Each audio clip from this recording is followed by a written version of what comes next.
Hello അസ്സാം വലൈക്കും. ഇന്ന് നമുക്കൊരു മുട്ട ചമ്മന്തി ചെയ്തെടുക്കാം കേട്ടോ. മുട്ട നമുക്കൊന്ന് ബോയിൽ ചെയ്യാൻ മാറ്റി വെക്കാം. അതുപോലെ തന്നെ മിക്സിയുടെ ജാറിലേക്ക് ഒരു ചെറിയ കഷ്ണം ഇഞ്ചി, മല്ലിയില, എരിവിനാവശ്യമായ പച്ചമുളക്, ആവശ്യത്തിന് തേങ്ങ, ഇത്തിരി ഉപ്പ്, അതുപോലെ നമ്മുടെ സവാളയുടെ ചെറിയൊരു കഷ്ണം കൂടി ചേർത്തിട്ട് നന്നായിട്ടൊരു ചമ്മന്തി ആക്കി എടുക്കാം കേട്ടോ. ബോയിൽ ചെയ്ത മുട്ടയെ നടുക കീറിയിട്ട് അതിലെ മഞ്ഞക്കുരു നമുക്ക് ഈ ചമ്മന്തിയിലേക്ക് മാറ്റിയിട്ട് ഒന്ന് മിക്സ് ചെയ്തിട്ട് എടുക്കാം കേട്ടോ. എന്നിട്ട് നമ്മുടെ ഇതുപോലെ ഓരോ മുട്ടയെയും ഇങ്ങനെ ചമ്മന്തി നിറച്ച് കൊടുക്കുക കേട്ടോ. എന്നിട്ട് ഒരു പാത്രത്തിലേക്ക് ആവശ്യത്തിന് കടലമാവ്, മൈദ, ഇത്തിരി മുളക് പൊടി, ഇത്തിരി മഞ്ഞൾപ്പൊടി, ഇത്തിരി ഉപ്പ്, ആവശ്യത്തിന് സോഡാപ്പൊടി, വെള്ളവും ചേർത്ത് നന്നായിട്ടൊന്ന് മിക്സ് ചെയ്തിട്ട് എടുക്കുക കേട്ടോ.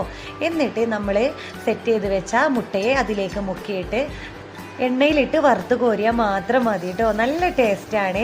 എല്ലാവരും ഒന്ന് ട്രൈ ചെയ്യണേ. വീഡിയോ ഇഷ്ടമായ ലൈക്ക് ചെയ്യുക, ഷെയർ ചെയ്യുക, കമൻറ്റ് ചെയ്യുക, ചാനലൊന്ന് സബ്സ്ക്രൈബ് ചെയ്യണേ.